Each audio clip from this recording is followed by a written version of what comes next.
Hi, and welcome back to Reddit Terrible Stories. I told my sister she couldn't bring her kids to my wedding because they're too disruptive. Weddings are supposed to be a joyful time, but I swear planning one is like balancing a ticking time bomb on a plate while walking a tightrope over a pit of alligators. I had been engaged to my fiance, Daniel, for 7 months, and our wedding was set for September. Everything was slowly falling into place. The venue was booked, the catering finalized, the invitations sent, or at least most of them. The real trouble started when it came to the guest list. Specifically, my sister Rebecca and her 3 kids. I love my sister. I really do. But her children are, well, energetic would be the polite term. The less polite term is tiny tornadoes of chaos. Aged 9, 6, and 3, they have made every single family gathering for the last 5 years a nightmare of noise, spills, tantrums, and occasional property damage. At my engagement party, her youngest somehow managed to upend an entire tray of champagne flutes onto the floor, while the oldest was in the bathroom painting the walls with lip gloss. No one was hurt, but my nerves were. So when Daniel and I discussed whether or not to have a child-free wedding, it wasn't even a debate. We agreed no kids. We wanted a relaxed, elegant atmosphere. No screaming over the vows, no little hands grabbing the cake before it was cut. We'd seen it happen at other weddings and decided we were going to avoid it at all costs. We put adults-only ceremony reception right there on the invitations, bold and clear. For most people, this was fine. They made arrangements for babysitters, nodded in understanding, and even thanked us for the opportunity to have a night out without their kids. But Rebecca was not most people. When she received the invitation, she called me almost immediately. At first, I thought it was to RSVP. Instead, she launched into how offended she was that her kids were excluded. "They're family," she said, her voice sharp. "You can't just ban them from your wedding." I reminded her about our engagement party and how we'd agreed we wanted the wedding to be peaceful and focused on the celebration, not crowd control. She accused me of exaggerating and claimed her kids were well-behaved when it matters. I nearly laughed, remembering the time her middle child screamed through an entire school assembly because she didn't like the color of her snack. I tried to keep my tone calm as I explained that this wasn't personal. It applied to all children, no exceptions. Rebecca didn't take it well. "So my whole family isn't invited?" she snapped. "I guess I'll just stay home." I told her I would be sad if she didn't come, but I understood if she couldn't arrange childcare, that only seemed to make her angrier. The call ended abruptly, and I had a feeling this was far from over. Over the next week, I got text after text from my mother, my aunt, even my cousin, all telling me that Rebecca was furious and felt singled out. Some tried to guilt trip me, saying, "It's just one day, surely the kids can come." But I held firm. Daniel supported me 100. We both knew if we caved for her, others would demand exceptions too, and soon our child-free rule would be meaningless. Still, I couldn't shake the knot in my stomach. I knew Rebecca well enough to realize that she wasn't going to just drop this. She would find some way to push back, and I had no idea just how far she was willing to go. A week after the initial phone call, the tension had started to seep into every interaction I had with my family. Normally, Rebecca and I texted at least every few days, even if it was just to share a funny meme or complain about something mundane. But now, radio silence from her, unless you counted the occasional passive-aggressive comment she'd leave in the family group chat. "Some people," she wrote one afternoon, "think their wedding is more important than family bonds. Sad." She didn't tag me, but she didn't need to. Everyone knew who she was talking about. I tried ignoring it, thinking maybe she just needed to blow off steam. But then the phone call started. Not from Rebecca, but from my mom. Mom's tone was a mix of disappointment and pleading. "Sweetheart, I know you and your sister aren't seeing eye to eye right now, but maybe you can compromise? Let her bring the kids just to the ceremony. They'll sit quietly, I promise." I nearly dropped my coffee. Sit quietly? Mom, they've never sat quietly for anything in their lives. I could practically hear her frown through the phone. "You're making this harder than it has to be. Family should come first." I reminded her that Daniel and I had already sent out invitations stating it was child-free. Backtracking now would mean calling several other guests and saying, Well, actually, kids are fine if they belong to my sister. The hypocrisy would be obvious, and worse, it would undermine the boundary we'd set. Mom sighed heavily. I just don't want your sister to feel excluded. She's not excluded. She's welcome to come. Just not the kids, I said for the 10th time. That conversation ended without resolution, but it left me with a pounding headache. Then, as if on cue, Rebecca took things up a notch. I got a text late one night. If you think you can keep my kids out, you've got another thing coming. They're coming whether you like it or not. My jaw dropped.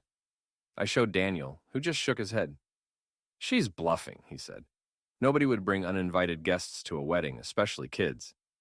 I wanted to believe him, but deep down I knew Rebecca's stubborn streak was legendary. Once, when we were teenagers, our parents told her she couldn't go to a concert because she had a math test the next day. She snuck out, went to the concert anyway, and then argued that she'd technically complied because she came home before midnight. Logic wasn't her strong suit, but persistence? Absolutely. Over the next few days, my stress levels skyrocketed. I was waking up at 3 a.m., mentally rehearsing conversations I might have to have with her at the wedding if she showed up with the kids. Daniel suggested hiring extra staff at the venue to keep an eye on the guest list. It sounded extreme, but given Rebecca's warning, it wasn't a bad idea. The final straw came when I got a call from our cousin Lisa. Hey, just a heads up. Rebecca was talking about maybe sneaking the kids in during the reception. She thinks once they're there, you won't kick them out. My stomach turned. It was one thing to argue about rules. It was another to actively plot to break them. That night, Daniel and I sat down and had a serious talk. If Rebecca actually tried this, we'd have to be ready. We decided that if she brought the kids anyway, we'd have the venue staff politely but firmly ask her to leave. It was a horrible thought, kicking my own sister out of my wedding, but the alternative was letting her bulldoze over our boundaries entirely. As the big day drew closer, I hoped maybe she'd calm down. But I could see the storm gathering on the horizon, and I had no illusions about how messy this could get. 2 weeks before the wedding, the air between Rebecca and me was thick with tension. Every time I saw her name pop up on my phone, my chest tightened. I almost didn't answer when she called one Friday morning, but curiosity got the better of me. So, she began without even a hello. Have you come to your senses yet? I knew what she meant. Rebecca, nothing has changed. The wedding is child-free. That includes your kids. There was a pause, then a sharp laugh. Wow. You really are serious about this. You'd rather have a room full of strangers than your own niece and nephews at your wedding? I clenched my jaw. It's not about who they are. It's about the atmosphere Daniel and I want. We've been over this. You think my kids are monsters? She accused. No, I said, lying through my teeth. I think they're kids, and kids don't mix well with formal events where everyone is trying to listen to the vows and enjoy themselves without interruptions. She scoffed. You know what? Fine. Do what you want. But you're going to regret it. The way she said it sent a chill down my spine. After that call, I decided I needed to put everything in writing, just in case things escalated further. I sent her a short, polite message. Hey, Rebecca, just to confirm, the wedding is adults only, so please make arrangements for childcare. I hope you can still make it. We'd really love to celebrate with you. Her reply was immediate. Noted. That smiley face felt more like a threat than a friendly sign-off. Later that evening, my mom called again, clearly having spoken to Rebecca. She feels humiliated, Mom said. She told me she might not come at all. If she chooses that, it's her decision, I replied, though my heart sank a little. I didn't want my sister absent from my wedding, but I also couldn't allow her to bulldoze me. Mom sighed, saying something about stubbornness running in the family, which was her polite way of telling me I was just as bad as Rebecca. Over the next few days, I heard more rumors. Lisa called again to say Rebecca had been venting to anyone who would listen. Apparently, she'd told a couple of our relatives that she was considering teaching me a lesson at the wedding. What that meant, I had no idea, but the wording alone made me uneasy. Daniel, ever the problem solver, suggested we let the venue staff know about the potential issue. We set up a meeting with the coordinator, a brisk, no-nonsense woman named Carla. who had clearly dealt with her share of family drama. We can have someone stationed at the entrance to the reception to check names and politely redirect anyone who's not on the list, Carla offered. If she tries to push past, we'll have security on hand. But that's worst-case scenario. I hated that my own wedding now needed security measures. But I agreed, better safe than sorry. That weekend, Rebecca posted something cryptic on Facebook. Some people think they can control everything. Can't wait to see how that works out for them. Several family members liked it. My stomach sank as I realized the battle lines had been drawn. This wasn't just about kids anymore. It had become a matter of pride for her, and unfortunately, I knew she would rather cause a scene than admit defeat. As the days ticked down to the wedding, I couldn't shake the feeling that something was going to happen. The only question was whether it would be a small annoyance or an absolute disaster. The morning of the wedding arrived in a blur of hairspray, curling irons, and nervous excitement.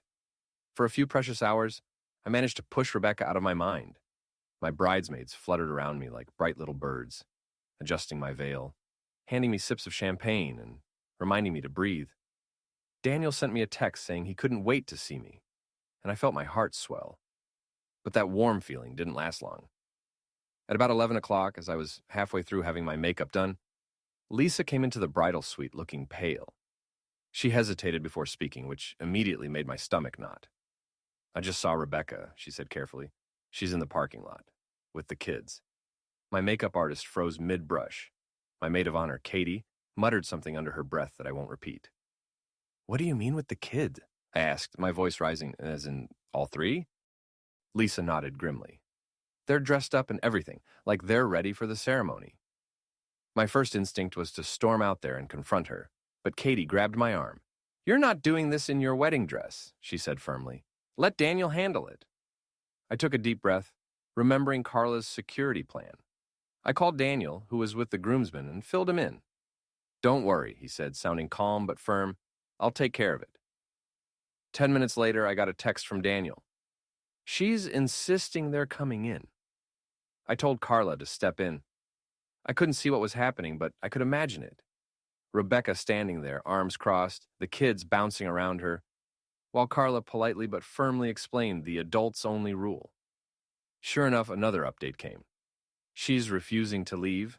Says it's her right as family." I pressed my hand to my forehead, trying not to smudge my makeup. "Do we call security?" I texted back. "Already did," Daniel replied. "They're escorting her out of the building. She's screaming about betrayal." My chest felt heavy. This was the worst possible scenario I'd imagined, and it was happening in real time. I could hear muffled commotion outside, though the bridal suite was far from the main entrance. Katie went to peek and came back shaking her head. "She's making a scene, like full voice raising, arms flailing, saying you've disowned her kind of scene." The ceremony start time was creeping closer, and I had to make a choice. Either let her in with the kids and watch the chaos unfold during my vows, or stick to my guns and let security do their job. I chose the latter. A few minutes later, Lisa came back with the final report. Rebecca had been escorted to her car. She'd shouted a few choice words about me being selfish and not a real sister, but eventually she drove off, tires screeching. I thought maybe that would be the end of it, but I should have known better. Rebecca wasn't the type to leave quietly and lick her wounds. If she couldn't crash the ceremony, I had a sinking feeling she'd find another way to make her presence known before the night was over. The ceremony itself went off without a hitch. Once I knew Rebecca was gone, I let myself focus on the moment walking down the aisle, seeing Daniel's face light up, hearing the vows we'd written for each other. For a while, everything was perfect. Guests laughed, cried, and clapped at all the right moments.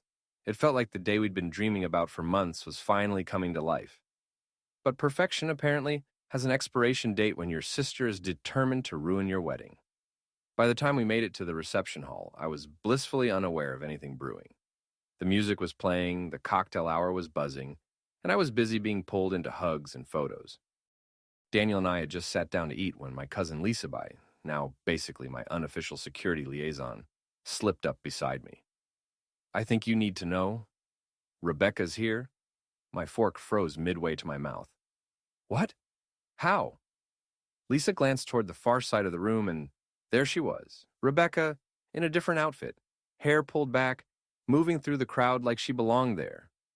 My eyes widened. She must have waited until the entrance staff rotated out after dinner started, Lisa whispered. She walked right in like a guest. For a second, I almost admired the audacity. Then I remembered who I was dealing with. Are the kids with her? I asked sharply. Lisa shook her head. No. But she's already telling people that you kicked her out for being a mom and making herself look like the victim. Sure enough, I noticed a few relatives giving me strange, judgmental glances. I could practically see the narrative forming in their heads. I excused myself from the table and signaled for Carla, who looked as though she'd been waiting for this moment. We approached Rebecca together. She smiled sweetly when she saw us, like nothing had happened. Oh, hey, I just couldn't miss your big day.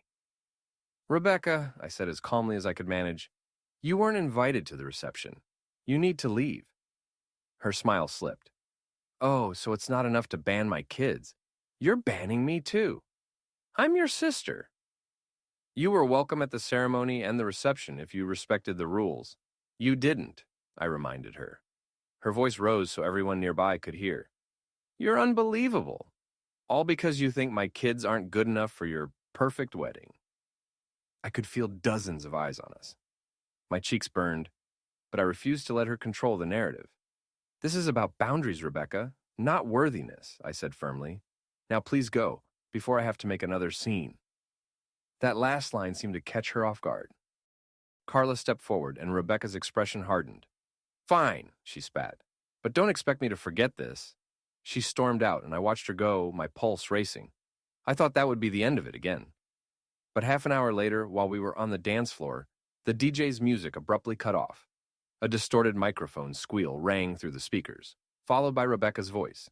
She had gotten hold of the mic at the bar and was loudly telling everyone about how cold and controlling I'd been, painting herself as a heartbroken mother denied her rightful place at her sister's side.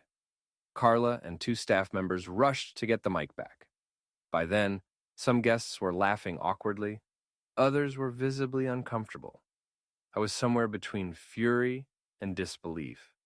This was supposed to be my happiest day, and my own sister was actively hijacking it to make herself the center of attention. When the DJ finally reclaimed control and music resumed, I forced myself to keep dancing. I wasn't going to let her have the satisfaction of seeing me break, but deep down, I knew. Whatever damage she'd just done to my reputation with certain relatives, it was going to linger long after the wedding was over. By the time the reception wound down, I was emotionally drained. Guests kept coming up to me, some offering sympathy, others quietly probing for the real story about what happened with Rebecca. I kept my answers short and polite, but inside, I was boiling. The night ended with Daniel and I retreating to our hotel suite, both of us collapsing onto the bed, still in our wedding clothes. We survived, he said with a tired smile. I managed to laugh, but it felt hollow. Surviving wasn't exactly the bar I'd wanted for our wedding day. The next morning, my phone was flooded with notifications, Facebook tags, text messages, and even a few missed calls from numbers I didn't recognize. It didn't take long to figure out why. Rebecca had posted a long, dramatic open letter about the wedding on her social media. In it, she painted me as a cold, image-obsessed bridezilla who cares more about aesthetics than family. She claimed I had humiliated her by publicly kicking her out for being a loving mother, and implied that my ban on kids was targeted specifically at her. The post had dozens of comments already, most from her friends agreeing with her and telling her she was too good for me. But what stung more were the comments from a few of our own relatives' people who hadn't been at the wedding expressing disappointment in me based entirely on her version of events. Daniel took my phone out of my hands. Don't read that garbage, he said firmly. It's her spin, not the truth. But I couldn't stop thinking about how far she might take it. I decided to get ahead of the gossip. I posted a short, factual statement on my own page. For those who've asked, yes, our wedding was adults only, as stated on every invitation. We were clear with all guests about this. While I'm sad my sister chose not to respect our wishes, Daniel and I had a beautiful day with those who did. Thank you to everyone who celebrated with us. Within minutes, Rebecca commented, Translation: I care more about fancy pictures than letting my family be part of my big day. That comment alone sparked a chain of arguments between people, defending me and people defending her. I hated every second of it. Over the next few days, the family group chat became a minefield. Some relatives avoided the topic entirely. Others tried to play peacemaker. Mom called me again, torn between us. I understand your rules, honey, she said, but maybe you could have handled it with more tact. I bit back the urge to say that I'd already bent over backward to avoid public conflict, only for Rebecca to make it as public as possible. Lisa, bless her, sent me screenshots of Rebecca's private messages to other relatives, where she was actively encouraging them to pick a side. Daniel and I had planned a short honeymoon, but even while we were away, I couldn't fully relax. Every time my phone buzzed, I braced myself for another round of drama. By the time we got home, I realized the wedding might be over, but the real fallout was just beginning, and Rebecca wasn't even close to done stirring the pot. Within a week of being back from our honeymoon, it became painfully clear that Rebecca's version of events had firmly taken root in certain corners of the family. At a Sunday lunch at my parents' house, I walked into an atmosphere so tense you could practically slice it with a butter knife. My uncle gave me a curt nod instead of his usual bear hug. My aunt barely made eye contact. Mom tried to act normal, but I caught her exchanging worried glances with Dad more than once. About halfway through the meal, the first grenade dropped. My cousin Mark, who hadn't attended the wedding, leaned back in his chair and said, "So, was banning kids really necessary, or was that just about Rebecca's?" The room went silent. I set my fork down carefully, choosing my words with precision. It was for all kids, not just hers.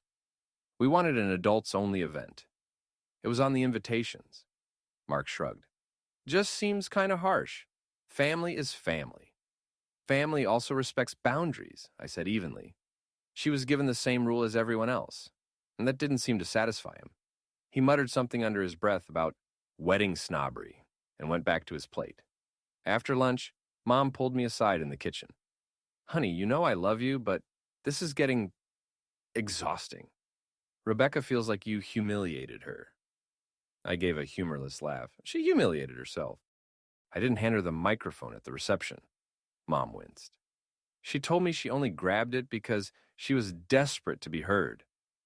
"And what about my day?" I asked, my voice sharper than I intended. "What about Daniel and I wanting to have the wedding we planned without being sabotaged?"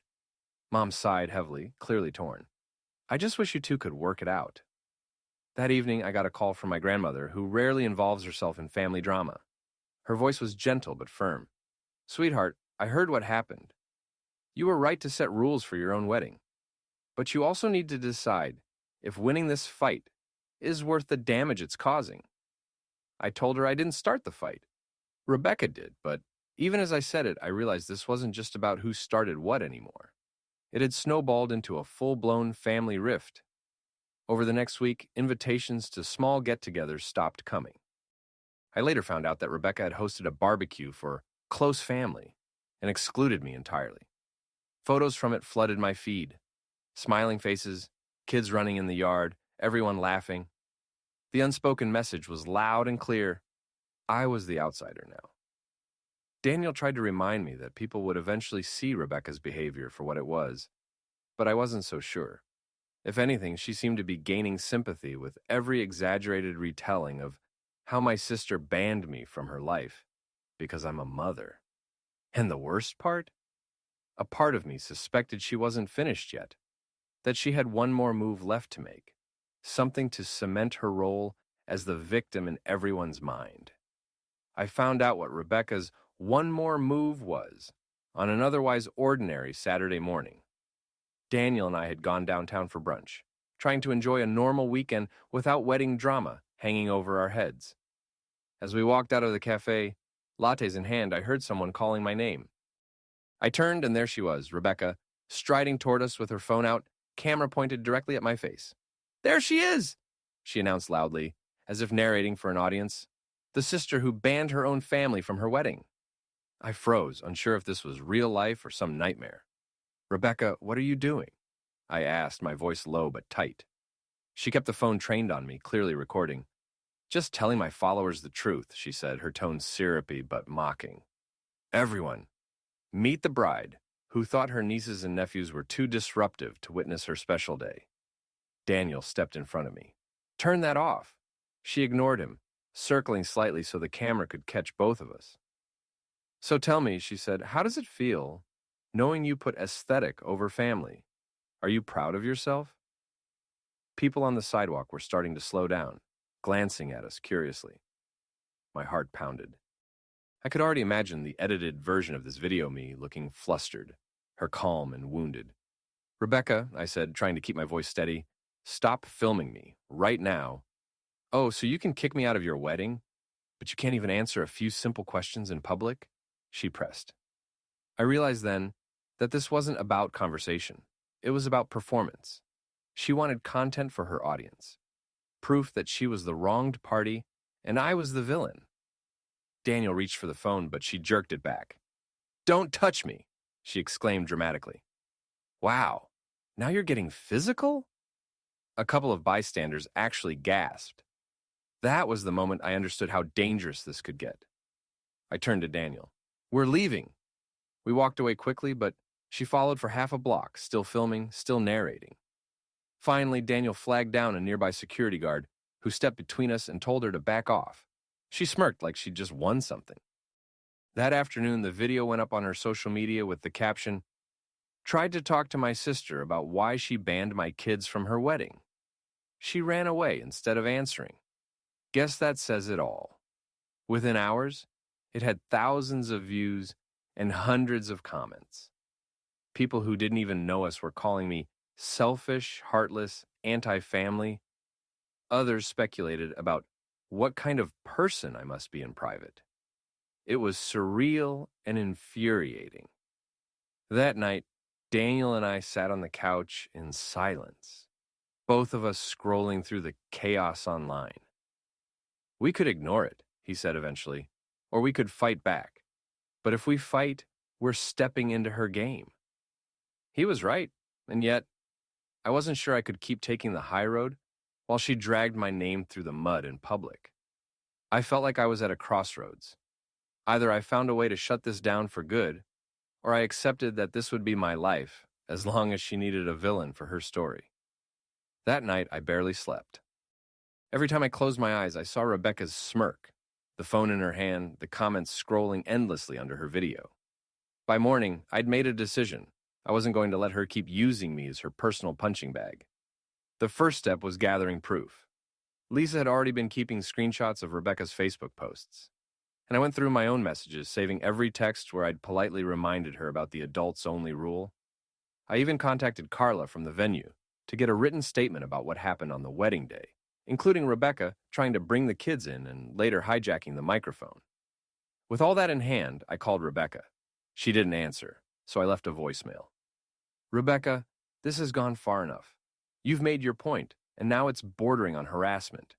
If you keep posting about me, following me in public, or trying to humiliate me, I will take legal action. This is your final warning. I sent the same message via text, so there'd be no way she could claim she didn't see it. An hour later, she replied, "Wow, threatening your own sister. You really are heartless." I didn't respond. Instead, I forwarded everything to a lawyer Daniel knew from work, just to be prepared. The lawyer confirmed that what she was doing could be considered harassment, especially the filming in public with the intent to cause harm. She offered to send a formal cease and desist letter.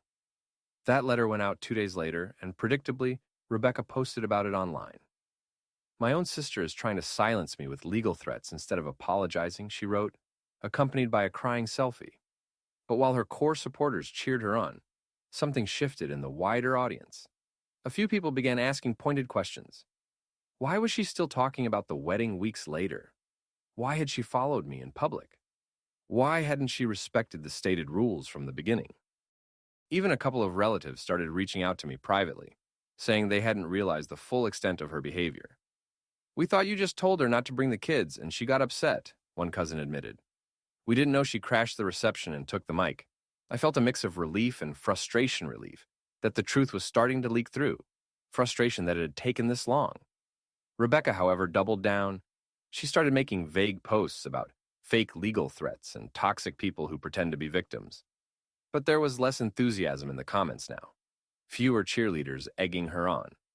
The cease and desist letter didn't stop her completely, but it slowed her down. She stopped tagging me directly and moved to more passive-aggressive territory, cryptic quotes about family betrayal, photos of her kids with captions like, "too disruptive for certain people." It was petty, but compared to what she'd been doing, it was almost a relief. Still, I knew one thing. Rebecca wasn't the type to let go entirely, and I had a sinking feeling she'd try to get the last word one more time. It happened 3 months after the wedding, just when I'd started to believe the storm had finally passed. Daniel and I had moved on to other things: work, home projects, planning a small getaway for our anniversary. Rebecca had kept up her petty little posts, but they'd become background noise, more eye-roll material than genuine stress. Then, one afternoon, Lisa sent me a message with no context, just a link. It was a YouTube video. The title, "My sister banned my kids from her wedding, here's the truth." My stomach dropped. I clicked. There was Rebecca, sitting in her living room, looking like she'd prepared for an interview, hair done, makeup perfect, tissues strategically placed beside her. For 20 minutes, she told her version of the story from start to finish. She painted herself as a doting mother who'd been blindsided by my unreasonable demands, claimed I'd singled her out because I never liked her kids, and repeated the public confrontation narrative, conveniently leaving out the part where she followed me down the street with a camera. She didn't name me directly, but there were enough family photos and specific details that anyone with minimal effort could figure out exactly who I was. The video racked up thousands of views in the first day. Comments poured in, some sympathetic to her, some skeptical, a few even calling out inconsistencies. But what made my blood boil were the messages that started showing up in my inbox from total strangers. People calling me selfish, cruel, even anti-child. I didn't reply to any of them, but I saved everyone.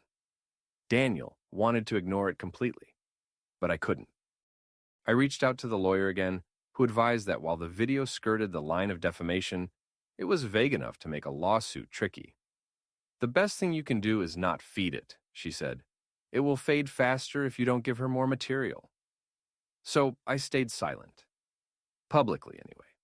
Privately, I blocked her on every platform.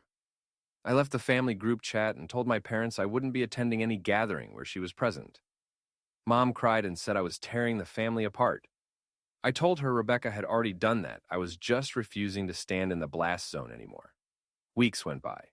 True to the lawyer's prediction, the video's views plateaued. The comments slowed. Rebecca moved on to posting about other wrongs in her life: neighbors, school issues, minor inconveniences. I realized then that this was just who she was, someone who needed a villain, and if it wasn't me, it would be someone else. The wedding day would always have that ugly shadow in my memory. But I'd learned something important. Setting boundaries isn't just about drawing lines, it's about being ready to defend them, even when the person crossing them is your own family. I don't know if Rebecca and I will ever reconcile. Part of me hopes we will someday, when she's ready to take responsibility. But until then, I'll keep my distance. My wedding may not have been perfect, but at least I can say one thing with certainty. The most disruptive part of the day never made it past the ceremony doors. And for that, I have zero regrets.